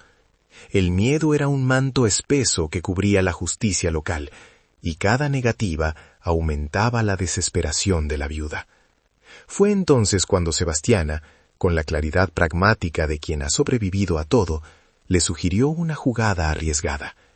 Debían buscar ayuda fuera, lejos de la influencia tóxica del comendador, en la ciudad de Oro Branco, a 3 días de viaje. Necesitas a alguien que no le deba favores a nadie aquí, alguien joven y hambriento de gloria, que vea en esto la oportunidad de hacerse un nombre derribando a un gigante, le aconsejó la anciana, encendiendo una nueva llama de esperanza. El problema del dinero para pagar a un abogado de ciudad parecía insuperable, pero Sebastiana sonrió con astucia y le recordó a Magdalena su verdadero patrimonio. No tienes monedas, pero tienes 250 alqueires de tierra legítima. Cualquier abogado inteligente aceptará cobrar en tierra si ve que el caso es sólido. Con el corazón apretado, Magdalena tomó la decisión más difícil desde que llegó al barraco. Dejaría a Juan y Clara bajo el cuidado de Sebastiana y emprendería el viaje sola. Confiaba en la anciana más que en su propia familia de sangre, y sabía que los niños estarían seguros en la comunidad que ahora los protegía como propios. Preparó una pequeña bolsa con comida y los documentos originales y se subió a una carreta de mercancías que iba hacia la capital, mirando atrás con la angustia de quien deja su corazón en prenda. El viaje fue una prueba de resistencia física. 3 días de traqueteo incesante por caminos de tierra llenos de baches, compartiendo el espacio reducido de la carreta con extraños y sacos de grano, durmiendo en posadas precarias donde el miedo a ser robada la mantenía despierta. El polvo del camino se le pegaba a la piel y a la ropa, pero Magdalena no sentía el cansancio, solo la urgencia febril de llegar. Su mente repasaba una y otra vez lo que diría, cómo presentaría su caso, temiendo que el abogado la rechazara por ser una mujer pobre y sola. Sin embargo, la imagen de la tapera y de sus hijos esperándola le daba la fuerza para soportar el hambre y la incomodidad, transformando cada kilómetro en un paso hacia la justicia. Ouro Branco era un mundo completamente diferente a la villa pacífica donde había nacido. Sus calles estaban empedradas, había edificios de 2 pisos que parecían tocar el cielo, y el ruido de la actividad comercial era constante y abrumador. Magdalena se sintió pequeña e insignificante caminando entre la gente bien vestida, con sus ropas humildes y su bolsa de viaje, pero no se detuvo hasta encontrar la dirección que Sebastiana le había dado anotada en un papel arrugado. Era un edificio en la calle del Comercio, y una placa de bronce pulido en la puerta anunciaba: Dr. Eduardo Silveira Campos, abogado. Subió la escalera estrecha con el corazón en la boca, se alisó el vestido y llamó a la puerta, sabiendo que al otro lado estaba su última oportunidad. El despacho era pequeño pero ordenado, con estanterías repletas de libros de leyes encuadernados en cuero que daban al lugar un aire de seriedad académica. Detrás de un escritorio de madera oscura, un hombre joven de unos 30 años, con el cabello peinado hacia atrás y gafas de montura fina, se levantó educadamente para recibirla. Magdalena, sin perder tiempo en formalidades, colocó el paquete de documentos sobre la mesa y le dijo con voz firme: «Soy Magdalena Ferreira, Necesito un abogado para un caso de reintegración de posesión contra un coronel que ocupa mis tierras ilegalmente. La curiosidad brilló inmediatamente en los ojos del doctor Eduardo, quien la invitó a sentarse y escuchó su historia en silencio, tomando notas ocasionales mientras ella desgranaba la saga de la herencia, el diario de Tobías y la amenaza de Travasos. El abogado examinó los documentos con una meticulosidad casi quirúrgica durante una hora que a Magdalena le pareció eterna. Finalmente, se reclinó en su silla y soltó un silbido de admiración. «Señora Magdalena, esto es extraordinario. Las escrituras son impecables y legítimas, y si lo que dice sobre el comendador es cierto, él está en una posición legal indefendible». Sin embargo, Eduardo fue honesto sobre la brutalidad de la lucha que se avecinaba. El proceso sería largo, sucio y peligroso, pues Travasos usaría todo su poder para aplastarlos. Cuando Magdalena le confesó que no tenía dinero, él sonrió y aceptó la propuesta de Sebastiana. Sus honorarios serían el 10% de las tierras recuperadas, un trato justo que sellaron con un apretón de manos firme, marcando el inicio de la contraofensiva. Magdalena regresó a la villa días después, armada no con armas, sino con una estrategia legal devastadora, diseñada por Eduardo. Atacarían en dos frentes. Presentando la demanda en la comarca local y, simultáneamente, una denuncia por corrupción y abuso de poder en el Tribunal Superior de Belo Horizonte, para presionar al juez local. Cuando se presentó la acción, la reacción del comendador fue volcánica. Contrató a 3 abogados de renombre de la capital e inundó el juzgado con contestaciones, alegando que las escrituras habían prescrito y que Magdalena era una oportunista sin derechos.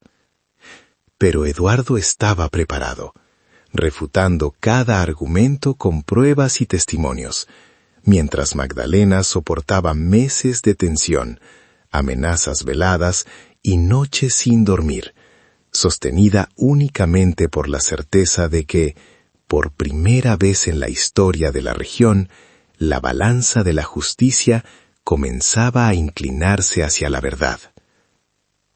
La atmósfera en la villa se había transformado en algo denso y pegajoso, como el aire antes de un huracán.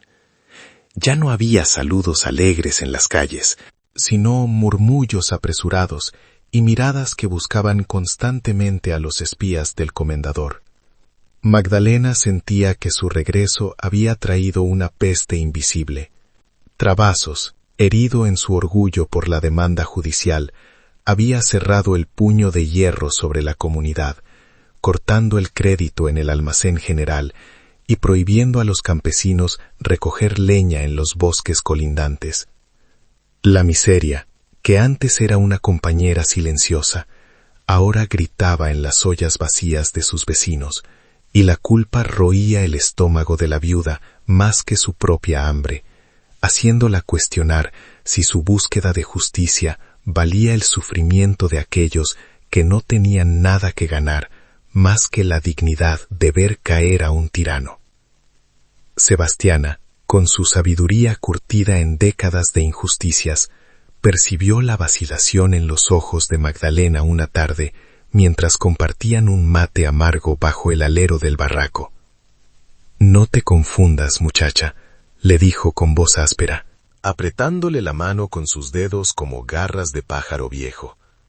«El comendador no los castiga por tu culpa, los castiga porque tiene miedo. Y un hombre con miedo es más peligroso que una serpiente acorralada». La anciana le recordó que el dolor de la villa era el dolor del parto de algo nuevo, y que detenerse ahora sería condenarlos a todos a una esclavitud eterna. Esas palabras fueron el bálsamo que Magdalena necesitaba para endurecer su corazón frente a la lástima y enfocar su energía en la batalla que se avecinaba, sabiendo que la única salida era atravesar el fuego, no retroceder. La tensión estalló una mañana gris cuando el doctor Eduardo llegó a la villa acompañado por un oficial de justicia para realizar la inspección preliminar de los linderos marcados en las escrituras antiguas. El abogado, con sus zapatos de ciudad manchados de barro rojo, parecía fuera de lugar en aquel entorno salvaje, pero su postura era recta y desafiante. Travasos los esperaba en el límite de lo que él consideraba su propiedad, rodeado de sus capataces armados, con una sonrisa burlona que no llegaba a sus ojos fríos. «Se han perdido, caballeros», dijo el comendador, bloqueando el camino con su caballo. «Aquí no hay nada que medir, solo la fantasía de una loca y la ambición de un picapleitos». El aire se llenó del olor metálico de la violencia contenida, y Magdalena contuvo el aliento, temiendo que la sangre manchara la tierra antes de que la ley pudiera hablar. Pero Eduardo no retrocedió ni un milímetro. Sacó un documento sellado de su maletín y lo sostuvo en alto como un escudo, hablándole al comendador con una calma que desarmó su bravuconería. «Esto es una orden del Tribunal Superior, señor Travasos. Cualquier interferencia será considerada desacato y agresión federal». Los capataces intercambiaron miradas nerviosas, bajando ligeramente las armas. Sabían que matar a una viuda era una cosa, pero atacar a un oficial de la corte traería al ejército a sus puertas. Travasos, rojo de ira, escupió al suelo cerca de los pies del abogado y dio la orden de dejarlos pasar, pero su mirada prometía una venganza que no necesitaría testigos ni papeles. «Midan lo que quieran», siseó. «La tierra sabe quién es su dueño y se traga a los intrusos». La inspección duró todo el día, un proceso lento y minucioso bajo la llovizna constante que calaba la ropa y enfriaba los huesos. Magdalena caminó junto a los hombres, señalando los hitos de piedra cubiertos de musgo que Tobías había descrito en su diario, y que coincidían perfectamente con los mapas. Cada mojón descubierto era una pequeña victoria, una prueba física de que la historia del comendador era una mentira construida sobre el olvido. Sin embargo, la sensación de peligro no disminuyó.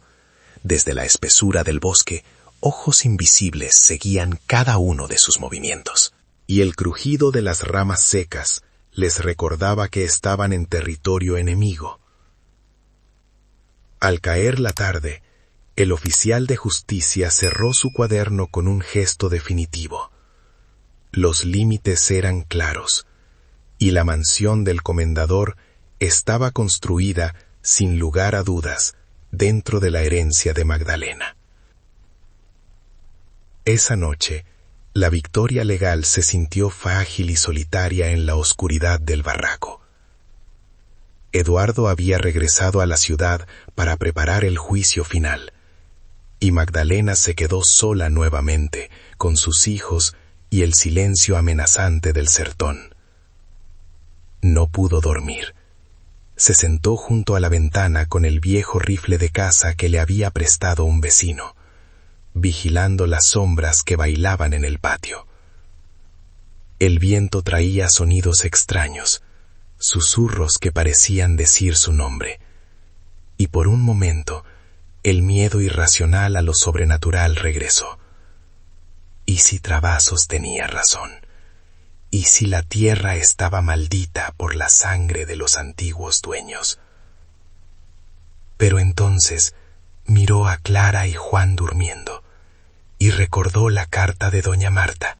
No había maldición, solo la maldad humana, y ella tenía el poder de romper el ciclo.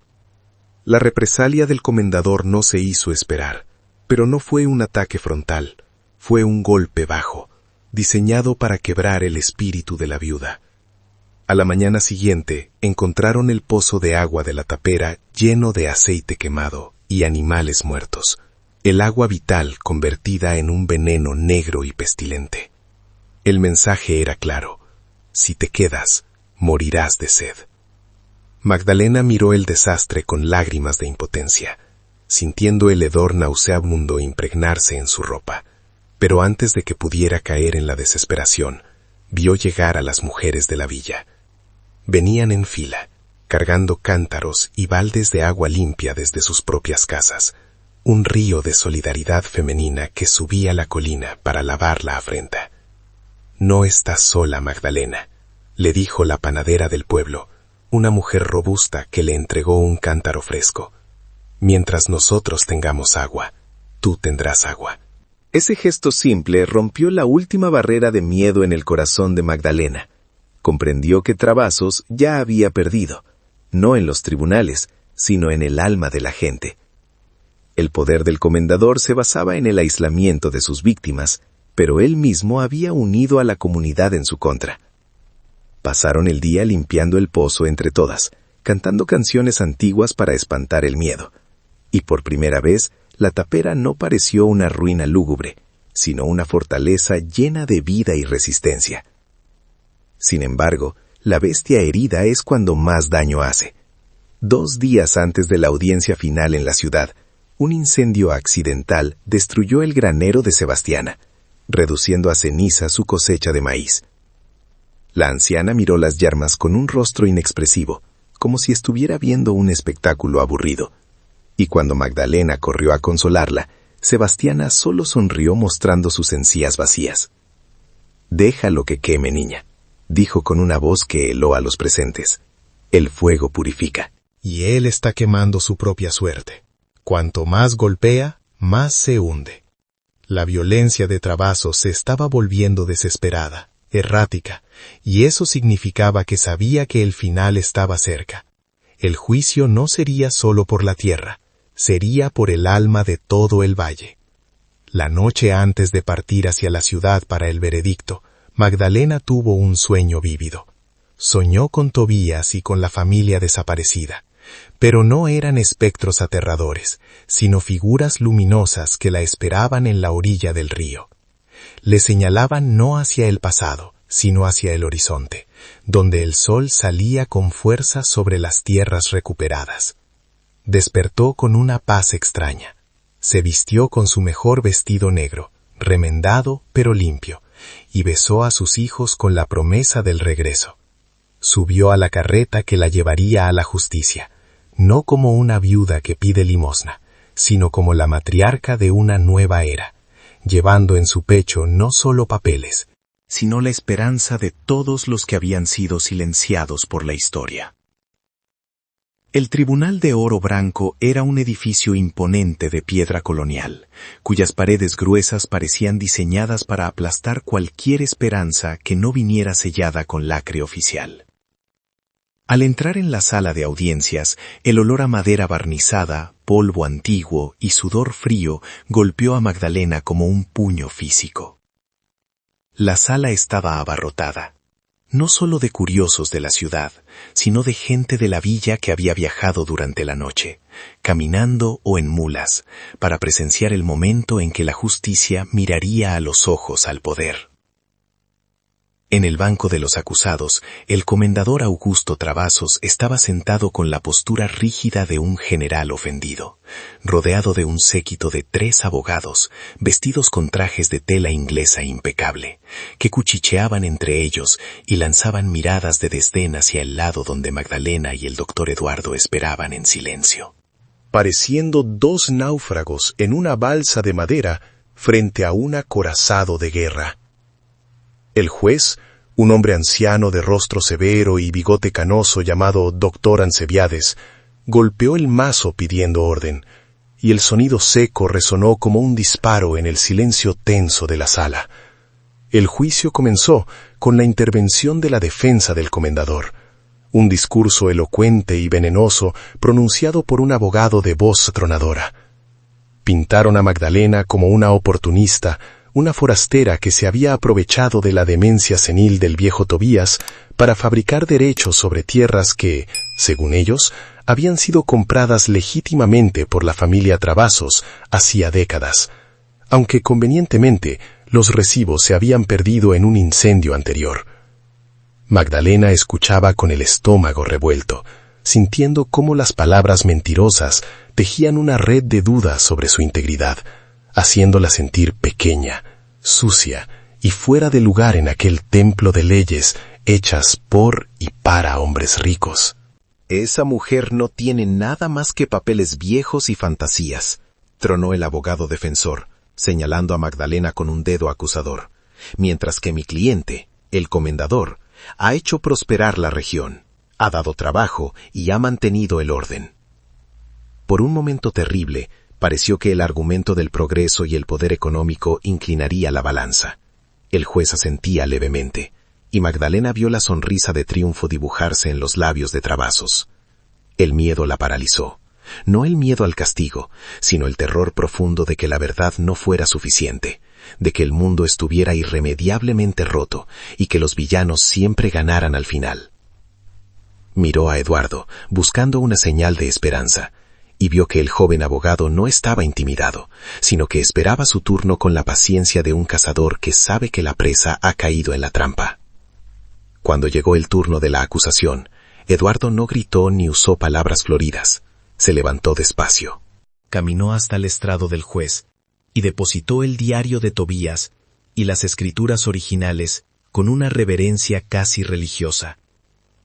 Su señoría comenzó con voz clara y firme que cortó el aire viciado de la sala.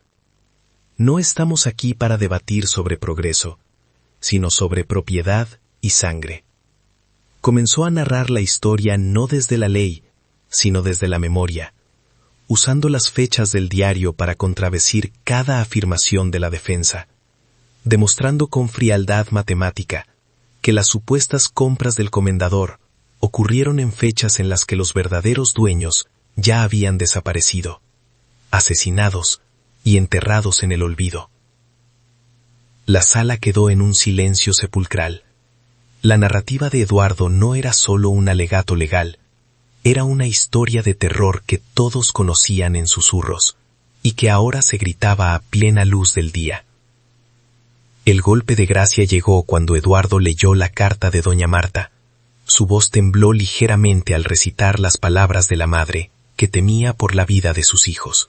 Esta tierra no fue vendida, fue robada sobre cadáveres, concluyó Eduardo, girándose para mirar directamente a Travassos, quien había perdido su color habitual y ahora lucía una palidez cerosa, con las manos apretando los reposabrazos de su silla hasta que los nudillos se pusieron blancos.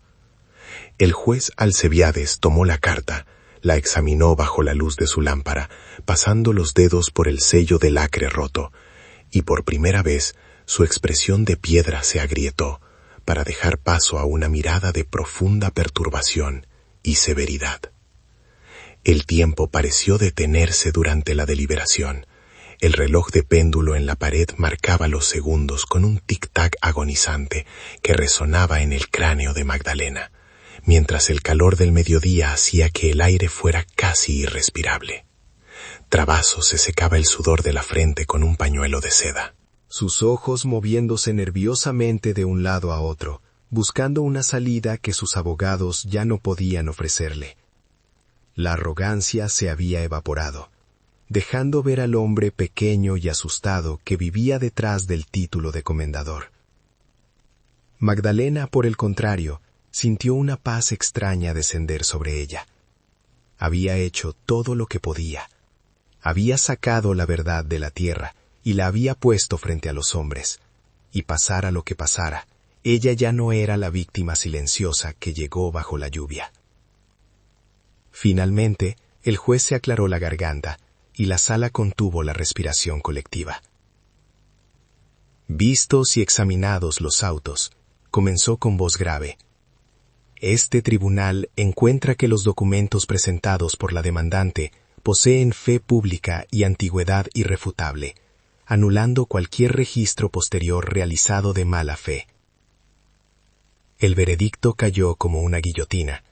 Se ordenaba la restitución inmediata de los 250 alqueires a Magdalena Ferreira, el pago de indemnizaciones por los años de uso indebido, y lo más impactante, se abría una investigación criminal de oficio sobre las circunstancias de la desaparición de la familia Oliveira da Silva. Un murmullo sordo estalló en la sala, una mezcla de asombro y júbilo reprimido, mientras el mazo golpeaba la mesa, sentenciando el fin de una era de impunidad. Travassos se levantó de un salto, rojo de ira, gritando que aquello era una farsa, que apelaría, que destruiría a todos los involucrados, pero sus amenazas sonaron huecas. los gritos de un rey destronado que ya nadie escucha. 2 guardias de la corte se acercaron a él, no para detenerlo todavía, sino para acompañarlo a la salida, una humillación pública que dolía más que cualquier multa. Magdalena no lo miró, sus ojos estaban fijos en el juez, asintiendo levemente en agradecimiento, y luego en Eduardo, quien se dejó caer en su silla, exhausto pero con una sonrisa radiante. No hubo celebraciones estridentes, solo abrazos fuertes y silenciosos con los vecinos que habían venido a apoyarla. Lágrimas que corrían libremente por rostros curtidos por el sol, lavando años de miedo y resignación. Al salir del tribunal, la luz de la tarde parecía diferente, más dorada, más limpia. Magdalena respiró hondo, llenando sus pulmones con el aire de la ciudad que ya no la intimidaba. Había entrado como una viuda pobre y salía como la propietaria legítima de una fortuna, pero más importante aún, salía con su dignidad intacta y la memoria de su familia vindicada. Sebastiana la esperaba al pie de la escalera, y al ver la expresión de Magdalena, no necesitó preguntar. La anciana levantó su bastón hacia el cielo y soltó una carcajada que espantó a las palomas de la plaza. «Se acabó el tiempo de los coroneles», dijo. «Ahora empieza el tiempo de la gente». Magdalena sabía que el regreso no sería fácil, que Travasos aún podía ser peligroso, como una bestia moribunda, pero el miedo había desaparecido para siempre. El viaje de vuelta a la villa fue una marcha triunfal sin fanfarrias. Magdalena iba sentada en la carreta, mirando el paisaje que ahora le pertenecía, pero su mente no estaba en la riqueza, sino en la responsabilidad. Esas tierras manchadas de sangre y codicia necesitaban ser curadas, necesitaban ser trabajadas por manos que las amaran, no que las explotaran. Al llegar al límite de la propiedad, donde antes había sido detenida por hombres armados, ahora el camino estaba libre. El sol se ponía sobre el valle, tiñendo el río de un rojo que ya no parecía sangre, sino vida, y a lo lejos la silueta de la tapera se recortaba contra el cielo, ya no como una ruina maldita, sino como el castillo de una reina que había conquistado su reino con una azada y la verdad. El regreso a la tapera no fue el final del viaje, sino el verdadero comienzo de una vida que Magdalena había forjado con sus propias manos y la fuerza de su desesperación. Al cruzar el umbral de la vieja estructura de madera, la luz del atardecer bañaba las paredes desgastadas con un tono ámbar cálido, borrando por completo las sombras amenazantes que antes parecían habitar cada rincón. Ya no había susurros de fantasmas ni crujidos que anunciaran desgracias. El silencio que llenaba la casa era de paz, un respiro profundo y tranquilo después de la tormenta. Magdalena se detuvo frente a la mesa donde había encontrado el diario de Tobías y pasó la mano por la madera rugosa, sintiendo una gratitud inmensa hacia aquellos muertos olvidados que, desde el otro lado, le habían dado las armas para vencer a los vivos.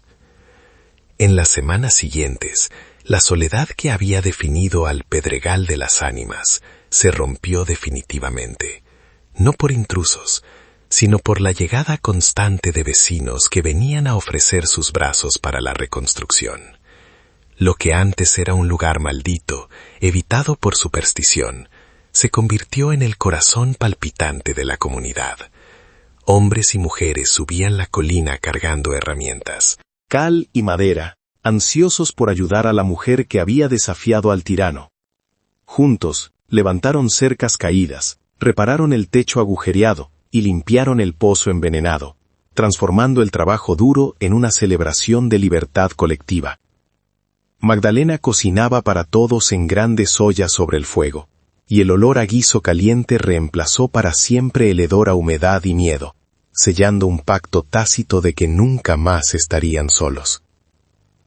Con el paso de los años, la tierra que todos decían estéril demostró ser la más fértil de la región, como si hubiera estado guardando su fuerza para quien supiera amarla de verdad. Los campos, antes cubiertos de maleza espinosa, se llenaron de hileras verdes de maíz y frijol que crecían con un vigor sobrenatural, alimentados por el agua limpia del río y el sudor honesto de Magdalena y sus hijos. La antigua tapera desapareció bajo capas de renovación, convirtiéndose en una hacienda modesta pero digna, con paredes blancas que brillaban al sol y flores silvestres plantadas donde antes solo había piedras. La maldición se convirtió en leyenda, una historia que se contaban los ancianos para recordar que la verdadera plaga no era la tierra, sino la codicia de hombres como Travasos. Hablando del comendador, su caída fue tan estrepitosa como su ascenso había sido cruel. La investigación criminal destapó décadas de abusos, fraudes y crímenes que le costaron no solo su fortuna, sino su libertad y su razón. Se decía que terminó sus días vagando por los caminos como un mendigo, murmurando sobre títulos nobiliarios y tierras imaginarias, ignorado por los mismos campesinos que antes temblaban ante su presencia. Magdalena nunca buscó venganza, ni se alegró de su miseria. Simplemente lo vio como una hoja seca arrastrada por el viento de la justicia, un recordatorio viviente de que el poder construido sobre el sufrimiento ajeno es siempre un castillo de naipes esperando el soplido de la verdad. Juan y Clara crecieron fuertes y derechos, con los pies bien plantados en la tierra roja que su madre había defendido con uñas y dientes, no como hacendados arrogantes, sino como guardianes conscientes de su legado. Juan se convirtió en un administrador justo, que trataba a los trabajadores con el respeto que su padre nunca recibió, mientras que Clara, heredando la inteligencia afilada de Magdalena, estudió leyes en la ciudad para asegurarse de que ningún otro tirano pudiera volver a engañar a los suyos. Los niños que una vez se escondieron temblando bajo una mesa mientras el fuego amenazaba su hogar, eran ahora los pilares de una nueva sociedad, forjados en el fuego de la adversidad, pero templados por el amor inquebrantable de su madre. Sebastiana, la vieja guardiana de secretos, vivió sus últimos años en la hacienda, ocupando el lugar de honor que merecía como la abuela adoptiva de la familia. Pasaba las tardes sentada en el porche, tejiendo y contando historias a los nietos de Magdalena, enseñándoles que la magia no estaba en hechizos oscuros, sino en la memoria y en la lealtad. Cuando finalmente murió, tranquila y en su cama, fue enterrada cerca del gran árbol retorcido donde se halló el tesoro, cerrando el círculo de su propia vigilancia. Magdalena lloró su partida, pero sabía que Sebastiana seguía allí, en el viento que movía las hojas, y en la fuerza de la comunidad que ella había ayudado a despertar. Magdalena, ahora con el cabello plateado por el tiempo, solía caminar sola hasta la orilla del río al atardecer, al lugar donde las aguas se encontraban con la tierra roja. Allí había mandado erigir una pequeña capilla en memoria de Tobías, doña Marta y sus hijos, no como un monumento a la tragedia, sino como un faro de paz para sus almas inquietas. Encendía velas y rezaba en silencio, sintiendo que ellos la escuchaban desde algún lugar luminoso, liberados finalmente de la carga del secreto. El diario de Tobías descansaba ahora en una vitrina dentro de la casa, no como un documento legal, sino como la reliquia sagrada de un mártir que, sin saberlo, salvó a una familia entera del abismo. La transformación de Magdalena fue quizás el milagro más grande de todos. La viuda asustada que llegó bajo la lluvia se había convertido en una matriarca respetada, una mujer cuya mirada serena ocultaba la dureza del diamante. Nunca volvió a casarse, pues decía que su corazón ya estaba lleno con el amor de sus hijos y de su tierra, pero nunca le faltó compañía ni afecto. Aprendió a leer y escribir correctamente, y usó su influencia para construir una escuela en la villa, asegurándose de que la ignorancia no fuera nunca más una herramienta de opresión para los poderosos. Su nombre se pronunciaba con reverencia, no por su dinero, sino por su coraje, convirtiéndose en una leyenda viva de resistencia. Una tarde de mayo, muchos años después, comenzó a llover con la misma intensidad que aquella primera noche fatídica, El agua golpeaba el techo de tejas firmes y corría por los canales limpios, nutriendo la tierra en lugar de ahogarla. Magdalena salió al porche, se sentó en su mecedora y cerró los ojos, escuchando la sinfonía de la tormenta con una sonrisa en los labios. Ya no tenía frío, ya no tenía miedo. Sabía que dentro de la casa sus nietos jugaban seguros, protegidos por paredes que resumaban amor y dignidad. La lluvia ya no era un látigo, era una bendición, una canción de cuna que le confirmaba que había cumplido su misión, que había roto la maldición, y que al final la luz siempre encuentra la manera de atravesar la oscuridad más densa. Así termina la historia de la viuda que fue a vivir donde nadie quería y encontró lo que todos buscaban sin saberlo, no solo oro o tierras, sino la fuerza invencible que reside en el corazón humano cuando se niega a rendirse. El pedregal de las ánimas floreció porque una mujer decidió plantar esperanza en medio de las piedras, demostrando que no existen lugares malditos, solo lugares olvidados por el amor. A veces, la vida nos empuja hacia el abismo no para que caigamos, sino para que descubramos que tenemos alas para volar. ¿Y tú, ya has escuchado una historia parecida a esta donde vives? Cuéntamelo aquí en los comentarios.